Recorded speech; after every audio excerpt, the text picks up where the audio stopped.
இந்த போர் வந்து 300 அடி போட்டிருக்காங்க. நீரோட்டம் பார்க்காம போட்டிருக்காங்க. 300 அடி போர் போட்டோம். போர் வந்து ஃபெயிலியரு. மேலே லைட்டாக ஒரு கசிவு வந்திருக்கு. கம்ப்ரஸர் வேணால் ஓடும். நீரோட்டமாக கூப்பிட்ருக்காங்க, வந்திருக்கும். இது எதனால் ஆச்சுன்னா, ஒரே நேர்கோட்டு திசையில் இந்த பாயிண்ட் அமைஞ்சிருக்கு. வடகிழக்கு திசையில் வாஸ்து மூலையில் போட்டிருக்காங்க. போர் ஃபெயிலியரு. ஆனால் அதுக்கு பிறகு நம்ம நீரோட்டம் பார்த்தது வந்து அவங்களுக்கு என்னென்னா பேக் சைடு தான் அமைஞ்சிருக்குது. ஏன்னா ஃபுல்லாக அவங்க கார் பார்க்கிங் விடுறதுனால அவங்களுக்கு எந்த பிரச்சனையுமே இல்லை. அதனால் கீழே அவங்க போட்டுக்கிடலாம். பாயிண்ட் அமைஞ்சது அப்படியே பேக் சைடு. எல்லா வாஸ்து மூலையிலையும் தண்ணி இருக்கும்னு நினச்சிங்கன்னா இருக்காது.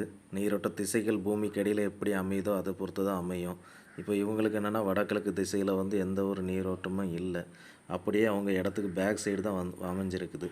இப்போ நம்ம எடுத்திருக்க ரிப்போர்ட் வந்து இது தான். அவங்களுக்கு வந்து என்னென்னா வாட்டர் ஷோன் வந்து 12 மீட்டர்லேருந்தே ஸ்டார்ட் ஆகுது. 12, 17, 26, 39, 45, 70. ஆனால் வந்து கிட்டத்தட்ட அவங்க இடத்துல எல்லா இடமும் நம்ம பார்த்த ரீடிங்கில் கரெக்டாக 1 இன்ச்சு டு 1.25 இன்ச்சு தான் அவங்களுக்கு வந்து வாட்டர் ப்ரெஷரே இருக்குது. ஏன்னா ரொம்ப வீட்டு தேவைக்கு அவங்களுக்கு ஓடும்.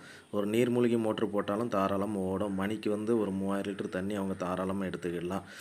அதே மாதிரி அதான் வாட்டர் குவாண்டம் பார்த்திங்கன்னா 2857. வாட்டர் குவாலிட்டி நல்லாயிருக்கு 69. உப்போட தன்மை வந்து நார்மலாக தான் இருக்குது. பாறையோட தன்மை வந்து 60% இருக்குது. அதனால் இந்த போர் வந்து அவங்க போட்டுக்கிடலாம். இப்போ அந்த போர் வந்து வண்டி ஏற்கனவே ஓட்டின வண்டி அவங்களே மறுபடியும் ட்ரில் பண்ணுறாங்க. கரெக்டாக வந்து ஒரு 20 அடி 25 அடியிலே அவங்களுக்கு தண்ணி வர ஆரம்பிச்சிருச்சு. அதை அந்த வீடியோவில் நீங்கள் பார்த்துட்ருக்கீங்க.